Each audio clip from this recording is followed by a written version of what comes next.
A gang of thieves from all over the world infiltrates a passenger plane and seeks to steal gold worth $500 million when it is at an altitude of 12,000 meters. Will this mission be a complete success? The story begins at an auction, a place being monitored by police 360 degrees with no blind spots. The international super thief Cyrus calmly appears with his real face.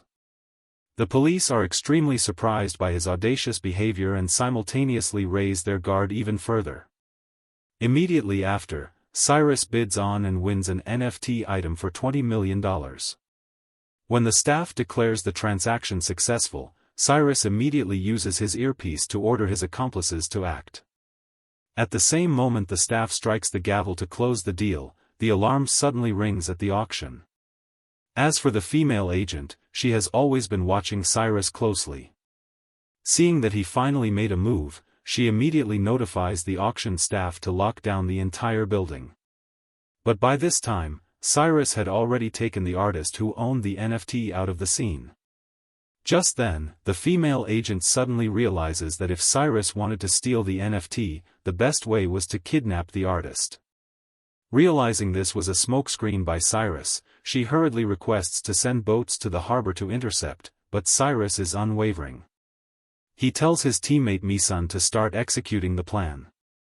Misan hacks the network and triggers the fire alarm signal, easily stopping the female agent. Meanwhile, the female pilot Camila is even calmer. She directly increases to full speed and uses a drift technique to make a sharp turn. However, the female agent still chases relentlessly. Seeing this, Misan hacks in to activate a metal barrier. Blocked, the female agent helplessly calls headquarters to request a full-force search for Cyrus's whereabouts. At this time, the artist still doesn't know he has been kidnapped, even thinking the female agent was just a crazy fan. After shaking off the female agent, Cyrus takes the artist to his luxury yacht. But unexpectedly, this fat, big-bellied guy couldn't be a superhero but instead does art. Cyrus happily gives him the $20 million from the auction and invites him to join a festive party on the yacht. But he doesn't know that the news of his kidnapping has hit the front pages of newspapers. Only when he wakes up the next morning does he realize he was kidnapped, thanks to a reminder from the thief gang. It turns out the N8 thief gang led by Cyrus only pretended to kidnap him to manipulate the item's value. Then Cyrus takes the Mona Lisa keychain as an example. Originally, Leonardo Giovanni sold this painting cheaply for $25,000. For 400 years, no one cared about this work until someone stole it. The reason the value of this painting has now skyrocketed to $860 million is simply because there is a crazy story behind it. And right after the news of the artist's kidnapping hit the front page, the value of his work also rose dizzily. From the $20 million Cyrus bid, it was sold for a sky-high price. The transaction was successful at $89 million. The artist completely understood, couldn't hold back, and celebrated with the gang. At this same time, the CIA suddenly receives intelligence that the terrorist boss Lon will smuggle illegal gold worth $500 million abroad. What is more surprising is that the superior wants the female agent to find and invite Cyrus to help intercept this gold. But the female agent immediately objects fiercely, sending a thief to complete a CIA mission would surely become a joke. However, the superior replies that, seriously speaking, everyone working for the CIA is a scammer. Moreover, the current situation is urgent, heroes are not asked about their origins. The most important thing right now is to intercept that gold in time.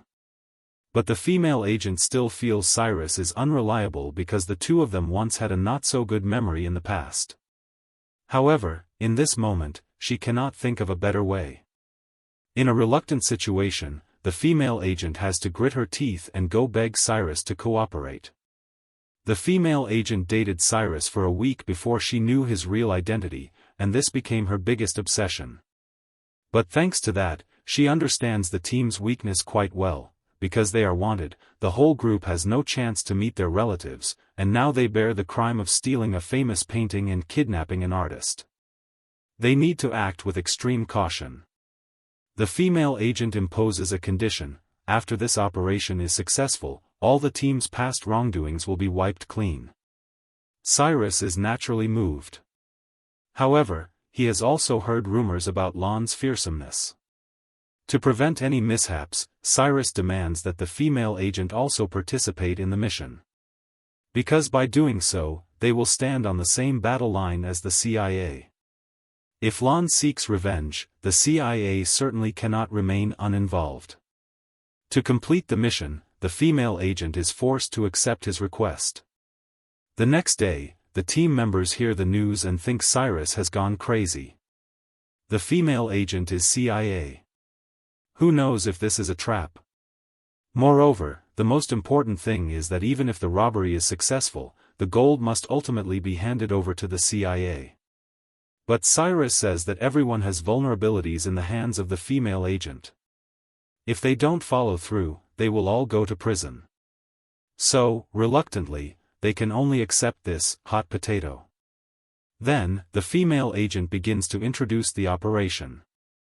17 days later, Lon will transfer gold bars worth $500 million from a bank account in London to Zurich.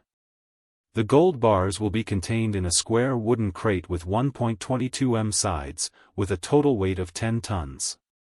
They will be transported by truck from the bank to Heathrow Airport with heavy guard, then loaded onto a Swiss Air passenger plane flying to Zurich. Therefore, the gold must be made to disappear somewhere between the London bank and the Zurich runway. However, after hearing the plan, Cyrus's team feels this is a mission impossible. Since stealing gold during road transport is impossible, Cyrus decides to lead his team to move the gold during the air transport phase. They just need to prepare another plane. When the two planes are close enough, they can swap radar signals. Hacker Misun quickly filters out a suitable plane. This plane is big enough, wide enough, and has been deeply modified. Everything can be remote controlled, and it can even automatically lift steel tubes. Then, the guy with glasses introduces the coolest feature of this plane to the two of them. The bottom of the plane is a giant LED screen. After successfully renting the plane, Cyrus and his teammates begin designing the hijacking plan. First, they must control the radar system to ensure their plane is not detected, while also ensuring they approach the plane carrying the gold to perform the signal exchange. Then, open the safe at an altitude of about 9,100 meters. After a series of simulation training sessions, they finally determine the optimal plan. But this plan still has a serious problem: the probability of simultaneously turning on the jamming device and the transponder on two planes flying at over 1,100 km per hour is 0. Just one small error and the entire operation will fail. Unless they have an insider in the airline who can ensure the action is deployed when the plane flies over Brussels airspace. And the female agent immediately thinks of a suitable person: the guy in the wheelchair. His name is Harry, a CIA insider currently working for the airline, and he also knows a few transport staff on that passenger flight. Knowing this, Cyrus directly offers $1 million as remuneration, inviting him to temporarily join the team. Next, the whole team begins preparing day and night without rest. Misun presents the signal jamming device to be installed on the passenger plane, but because its shape looks a bit like a bomb, the female agent suggests disassembling the device so each person carries a component, posing as passengers to blend onto the plane. Everything is ready, so the action officially begins. Team members disguise themselves as passengers and board the plane in waves. At this time, the gold is in the cargo hold, strictly guarded by heavy troops. But at the decisive moment, the engineer Luke has run away. Cyrus learns of this and hurriedly asks Misun for a fix because the engineer still holds a part of the jamming device components. Meanwhile, Camila is flying the fighter jet following closely behind the passenger plane. In the meantime, Misun discovers 5 disguised bodyguards in the passenger cabin. 2 in first class and 3 in economy. After warning the team to stay alert, the plane reaches cruising altitude, and passengers can move about the cabin. Other team members take turns going to the restroom in economy class, leaving components inside. Then, the female agent wears a backpack and brings the partially assembled device to the first-class restroom. But her tense expression attracts the bodyguard's attention. Just then, the plane experiences turbulence, and the female agent accidentally drops and breaks the device. She is confused about what to do when Cyrus, worried, runs over to help. By this time, Camila has flown the plane to catch up, but the jamming device is still not fully assembled. Suddenly, the bodyguard knocks on the restroom door. In a critical moment, the female agent makes intimate sounds, successfully dispelling the bodyguard's suspicion. Finally, under the female agent's dedicated performance, Cyrus finishes repairing the signal jamming device. At the same time, Camila also flies the plane through the turbulence behind the passenger plane, successfully completing the connection. At this time at air traffic control, Harry relays a false weather forecast to the captain. He lies that the weather in Zurich is bad, requesting the captain to make an emergency landing at an airport in the snowy mountains. After Harry finishes, he notifies Camila to execute the next step. Camila releases the drone used to jam the radar and then increases the distance from the passenger plane. At this time, after the captain announces the emergency landing news to passengers, the bodyguards also start to make moves. Meanwhile, Magnus also begins his performance. But after a while of typing frantically, there is still no reaction. Fortunately, in the very next second, everything is fine. He immediately begins decoding the safe password. Unexpectedly, a bodyguard immediately detects a suspicious point. Immediately, a battle breaks out in the plane cabin. Luckily, the female agent has extraordinary skills. In just a moment, she subdues one bodyguard, but unexpectedly runs into another tough opponent. At the same time, the captain also notices something wrong in the cabin and makes an emergency landing on the runway of the nearest airport. After the plane lands, the bodyguards point guns at Cyrus and take him to the cargo hold to check the gold, then call Lon to report the situation. It turns out everything is still under Lon's control.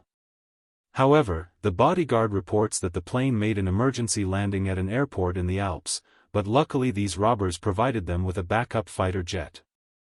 Lon calmly requests his subordinates to seize both the gold and the robbers.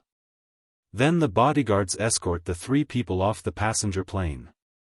When Camila steps off the plane completely unguarded, before she can understand what is happening, she shares the same fate of becoming a prisoner. Waiting for the bodyguards to move the gold, Camila is forced to fly the plane under the threat of a gun to her head.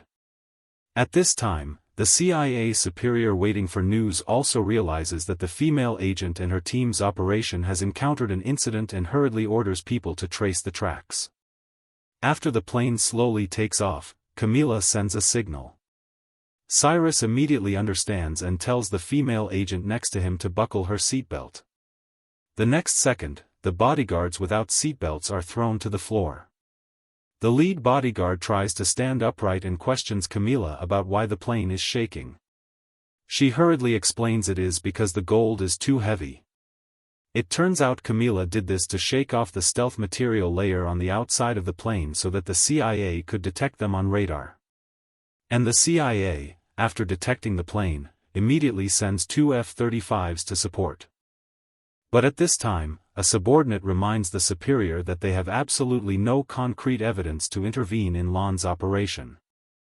The superior thinks for a moment and decides to contact NATO, using the excuse of a potential terrorist threat to prepare to shoot down the plane immediately, disregarding even the female agent's life.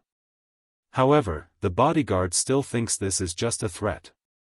Camila continues to fly forward, and at this time the fighter jets outside prepare to launch missiles, giving the opponent a final 60 seconds. Cyrus in the passenger cabin comes up with an idea and turns on the remote control for the steel tubes. Then the steel tube immediately knocks the bodyguard to the floor. After Cyrus restrains the assassin, the female agent hurriedly picks up the remote control and shoots from the civilian cabin up to the fuselage. At this time, Camila in the cockpit controls the plane to fly inverted. The NATO fighter jets see this and stop attacking, but the plane loses altitude extremely quickly. The female agent takes this opportunity to use the control to open the cargo door, directly pushing the assassin struggling with Cyrus out to fly thousands of miles away. Then the two go to the cockpit and deal with the bodyguard wrestling with Camila. Cyrus grits his teeth, sits in the pilot's seat, and tries to pull the plane up. But the tail wing is hit by fuselage debris. Now they can only make an emergency landing. Helpless, Cyrus has to steer the plane onto a highway. After a dangerous landing, the out-of-control plane rushes straight toward Lon's luxurious villa. This causes Lon, sitting in the main chair, and the woman arriving to receive the gold to be panicked and restless. Fortunately, thanks to the rows of trees on both sides of the road blocking it, the plane brakes successfully right in front of the villa. At this time, Cyrus and the others crawl out of the plane.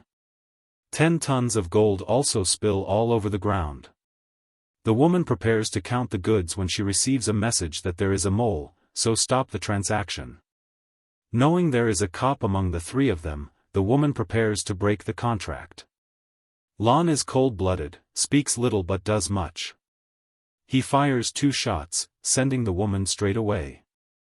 Unexpectedly, the scene of him firing the gun was recorded by Mi-sun, who was on the passenger plane, using the plane's camera. When Lon angrily asks who the cop is, Cyrus steps out. Lon prepares to shoot him down when the police suddenly rush out and surround them.